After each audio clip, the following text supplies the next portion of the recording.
ঠিক এই মুহূর্তে আমার সঙ্গে আছেন খাবাসপুর আদর্শ ডিগ্রি মহাবিদ্যালয়ের বাংলা বিভাগের সহকারী অধ্যাপক ডক্টর মহিউদ্দিন জাহাঙ্গীর, যিনি এখানকার গণহত্যা, মুক্তিযুদ্ধের ইতিহাস, ভাষা আন্দোলন সহ নানা বিষয়ের উপরে গবেষণা করেছেন এবং আজকে সুযোগ হচ্ছে তার সঙ্গে কথা বলার। ডক্টর মহিউদ্দিন জাহাঙ্গীর, আপনাকে আমন্ত্রণ জানাচ্ছি। এবং আমরা আসলে ভাষা আন্দোলনের প্রথম শহীদ রফিকুদ্দিন আহমেদের বাসভবনে যখন এসেছি, তখন এখানে সাধারণ মানুষ স্বজনদের সঙ্গে কথা বলে আমরা এখানকার ইতিহাস জানার চেষ্টা করছি। কিন্তু কথা প্রসঙ্গে আমরা জানতে পারছি এই মানিকগঞ্জে আসলে পরতে পরতে ঐতিহাসিক বাস্তবতা আছে। কয়েকটা আপনার কাছ থেকে জানতে চাই, যেহেতু আপনি এটা নিয়ে গবেষণা করেছেন। ধন্যবাদ আপনাকে। আসলে 52-এর প্রথম শহীদ আমাদের রফিকুদ্দিন আহমেদ, তো উনি পারিলের সন্তান ছিলেন, এর জন্য ফোকাসটা এখানে বেশি, এটা স্বাভাবিক পড়বেই।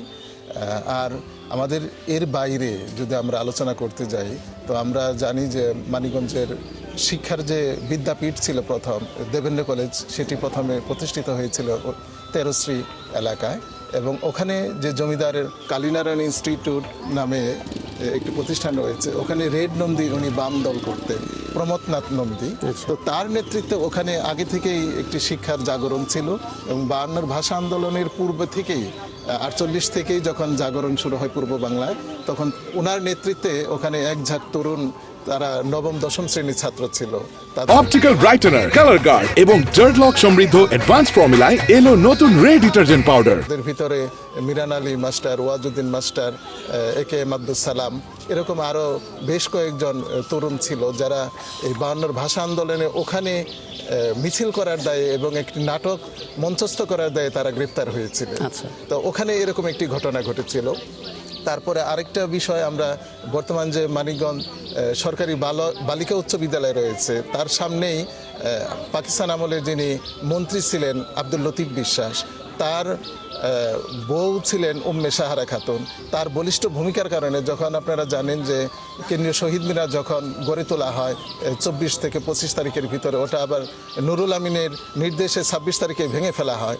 মানিকগঞ্জে কয়েকটি শহীদ মিনার তখন করা হয়েছিল, কিন্তু সবগুলো ভেঙে ফেলা হয়েছিল। তখন খন্দকার দিলওয়ার হোসেন বিএনপির নেতা ছিলেন, তো নিজামুদ্দিন আহমেদ, ওয়ারেশ পাশা, এদের নেতৃত্বে, এবং লতিফ বিশ্বাসের যে ছেলে ছিলেন উনি শহীদ বুদ্ধিজীবী আইনজীবী একে এম সিদ্দিক হেনা মিয়া, তার নেতৃত্বে তারা তার মাকে গিয়ে বলে যে এরকম মানিকগঞ্জে কোথাও শহীদ মিনার করে তো আমরা রাখতে পারছি না।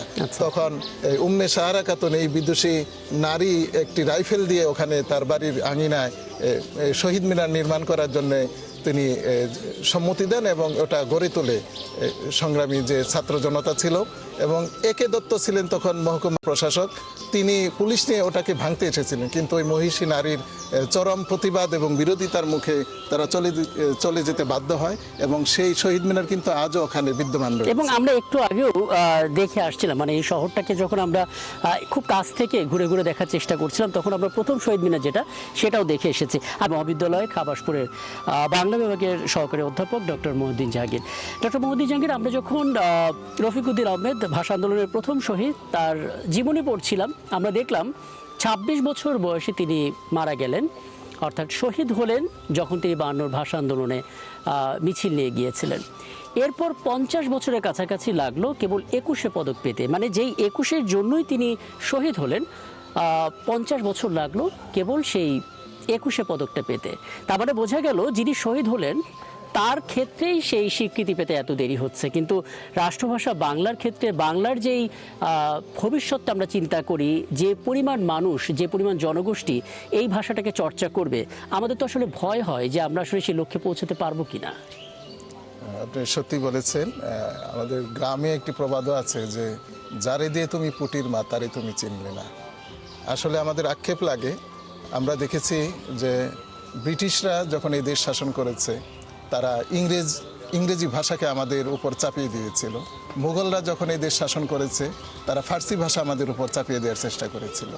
আবার যখন পাকিস্তানিরা আসলো, তখন তারা উর্দুকে আমাদের উপর চাপিয়ে দেওয়ার চেষ্টা করেছিল। আপনি জানেন যে উর্দু শব্দটা, ভাষাটা বিহারের সৃষ্টি, এবং এটি আরবি, ফার্সি, হিন্দি শব্দ নিয়ে গঠিত। এর ব্যাকরণটা হিন্দি থেকে, আর লেখা হয় ফার্সি বর্ণমালায়। তো আমরা, আর 3% লোক তখন কথা বলতো উর্দুতে, আর 56% লোক কথা বলতো বাংলা ভাষায়। কিন্তু তারপরও দেখা গেল যে আমরা যখন পরাধীন ছিলাম, এই পরাধীন সময়ে আমরা আমাদের মায়ের ভাষাটাকে মাতৃভাষায় রূপ দেওয়ার জন্য আমরা যতটুকু সরব ছিলাম, যতটুকু সংগ্রামী ছিলাম, যতটুকু আত্মসচেতন ছিলাম, কিন্তু দেশ স্বাধীন হওয়ার পরে কিন্তু সেই অর্থে আমরা আর সেই পথে আমরা থাকতে পারিনি। 75-এর পরে দেখা গেল আরও বিপর্যয় ঘটলো, রাষ্ট্রপতি হয়ে গেল প্রেসিডেন্ট এবং বাংলাদেশ বেতার হয়ে গেল রেডিও বাংলাদেশ। তো এইভাবে কিন্তু আমাদের বিপর্যয়টা চলে এসেছে।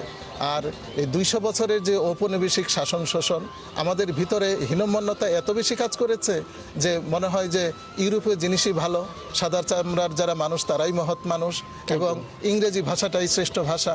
আমরা ওই দুঃখ করে সিরাজুল ইসলাম চৌধুরী বলতেন, ঢাকা বিশ্ববিদ্যালয়ের শিক্ষক, যে রাষ্ট্রভাষা বাংলাদেশের রাষ্ট্রভাষা বাংলা, কিন্তু রাষ্ট্রের ভাষা মানে ওই সার্বজনীন অর্থে যে রাষ্ট্রভাষাটা আমাদের শিক্ষা গবেষণায় এটা প্রচলিত হবে, আমরা কথা বলবো বিকৃতি না করে, এটা কিন্তু আমরা করতে পারি। আবার একটা জিনিস অনেকেরই চোখে নিশ্চয়ই পড়েছে এবং আমি জানি ভাষা নিয়ে যেহেতু আপনি কাজ করেন আপনার চোখেও এটা পড়েছে।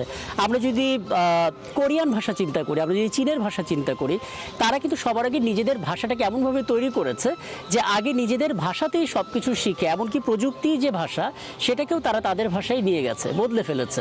কিন্তু আমরা এখনো বাংলাটাকে সেই পর্যায়ে নিতে পারিনি, এমনকি বিলবোর্ড পর্যন্ত আমরা বাংলায় করতে পারিনি। আসলে এটি আমাদের যতটা না আর্থিক দৈন্য তার চেয়ে বেশি মানসিক দৈন্য। আপনি ওই ইংল্যান্ডের পাশেই জার্মান, ফ্রান্স এবং নেদারল্যান্ড, তাদের প্রথম ভাষা কিন্তু ইংরেজি না, তাদের নিজস্ব ভাষা ফরাসি এবং জার্মানি ভাষা। এবং আমাদের এশিয়ায় যদি আমরা দেখি তাহলে আমরা চীন, জাপান, কোরিয়া, আপনি যে কথাটি বললেন, এগুলো কিন্তু তাদের আসলে ওই মানসিক যে স্পৃহা এবং মানসিক যে সমৃদ্ধির যে ইতিহাস, এটা কিন্তু আসলে শুধু যে আর্থিক দিক তা নয়, এটা যদি আমরা মানসিকভাবে আমরা প্রত্যয় নেই, আমরা শপথ নেই যে আগে আমাদের মাতৃভাষাকে সমৃদ্ধ করতে হবে, এর শিকড়কে সন্ধান করতে হবে, তাহলে কিন্তু এটা সম্ভব হতো। আবার দেখুন, আমরা বলি যে মাতৃভাষা তো সব দেশেরই আছে, কিন্তু মাতৃভাষার জন্য জীবন দেওয়ার ইতিহাসটা বোধহয় বাংলাদেশ বাদে আর কোনো দেশেরই নেই। কাজে আমাদের এই ইতিহাসটা গোটা বিশ্বকে জানানোর তো প্রয়োজন আছে। যারা আসলে ভাষা নিয়ে গবেষণা করবে তারা সবার আগে আমাদের ভাষা পাওয়ার যে ইতিহাস, সেই ইতিহাসটাকে তো সবার আগে গবেষণা করবে। আমরা আসলে সেটা কতটা তুলে ধরতে পারছি বিশ্বের কাছে? আসলে সেই অর্থে আমরা পারিনি। যেমন 71 নিয়েও আমাদের চোখ ফিরাতে হয় বা আমাদের যেতে হয় আমেরিকার তোষাখানায় অথবা ভারতের তোষাখানায়। আমাদের কিন্তু 71 নিয়ে যেরকম সমৃদ্ধ যে ইতিহাস যেটা ছিল সেটা কিন্তু আমরা রক্ষা করিনি। এই 52 নিয়ে ওরকম কিন্তু ইতিহাস রয়েছে। শুধু যে ঢাকার মিছিল, ওই 52-এর গুলি 21শে ফেব্রুয়ারিতে, এটা কিন্তু না, সারা বাংলাদেশে কিন্তু ছড়িয়ে ছিটিয়ে জেলা পর্যায়ে 52-এর যে জাগরণ শুরু হয়েছিল, এটা কিন্তু সাংস্কৃতিক জাগরণ, এটা কিন্তু আছে। শুধু আমাদের একটু আন্তরিকতার অভাব। যখনই যে সরকার আসে তারা প্রতিশ্রুতি দেয়, কিন্তু দেখা গেল যে আপনি যেটা বললেন যে প্রথম শহীদ রফিকেরই 21-এর যে স্বীকৃতি পেতে, 21শে পদক পেতে লেগে গেল প্রায় 50 বছর। কিন্তু আরও যারা এই ভাষার সাথে যুক্ত ছিল, যারা জেল খেটেছে, তাদের কিন্তু আমরা ধরে ধরে তাদেরকে যে সামনে আনবো, তাদের নিয়ে গবেষণা হবে এবং এই গবেষণার পিছনে উল্লেখযোগ্য তালিকাও তৈরি করতে পারি না, এটাও পারিনি। আমি 71-এ যে বীরাঙ্গনাদের নিয়ে কাজ করেছি মানিকগঞ্জে, এদের কিন্তু নানান কারণে স্বীকৃতি আসেনি, নানান জটিলতা তৈরি হয়। এটা আমলাতান্ত্রিক হতে পারে, মানসিক জটিলতাও রয়েছে এর পিছনে। কিন্তু আমাদের ভাষা শহীদদের ক্ষেত্রে সবচেয়ে বেশি শঙ্কার বিষয় হচ্ছে এটা যে যারা আসলে সেই সময় মাঠে ছিলেন আন্দোলন নিয়ে, তারা এখন সবাই প্রবীণ এবং অনেকে আসলে এই পৃথিবী ছেড়ে চলে গেছেন। আর যারা আছেন তারা হয়তো সেই মেমোরিটা, সেই স্মৃতিটা ওইভাবে চিন্তা করতে পারছেন না, কিংবা হারিয়ে ফেলছেন আসলে সেই স্মৃতিটা, কিংবা আমরা তাদেরকে খুঁজে পাচ্ছি না। তাহলে ইতিহাস কিভাবে টিকে থাকবে বা কিভাবে আমরা সেটা লিখতে পারি? আসলে এটি নিয়ে খুব যে আশঙ্কার বিষয় আমি মনে করি তা না। কারণ আপনি জানেন যে ল্যাটিন আমেরিকার বিখ্যাত সাহিত্যিক গ্যাব্রিয়েল গার্সিয়া মার্কেজ, তিনি সবসময় বলতেন যে মানুষের মৃত্যু হয় না, মানুষ অমর, কারণ মানুষের আত্মা রয়েছে। তা আমিও তার কথার সুর ধরে বলবো যে বাঙালিও অমর অজেয়, তার আত্মা রয়েছে এবং তার আত্মাটা হলো বাংলা ভাষা। এই বাংলা ভাষা যতদিন থাকবে ততদিন আমাদের এই শিকড়, আমাদের যে এই জাতীয়তা বোধ, অসাম্প্রদায়িক চেতনা, এটাও থাকবে। কারণ বাংলা ভাষা আমি মনে করি যে সংস্কৃত ভাষা এবং ল্যাটিন ভাষার মতো এটা মরে যাবে না, কারণ সংস্কৃত এবং ল্যাটিন ভাষা ছিল প্রাতিষ্ঠানিক ভাষা, সেটা ছিল লেখার ভাষা। আর বাংলা আমাদের মায়ের ভাষা, আমরা ভাষা দিয়ে কথা বলি, ভাষা দিয়ে আবেগ প্রকাশ করি, সংস্কৃতির মাধ্যমে আমাদের বাংলা ভাষা।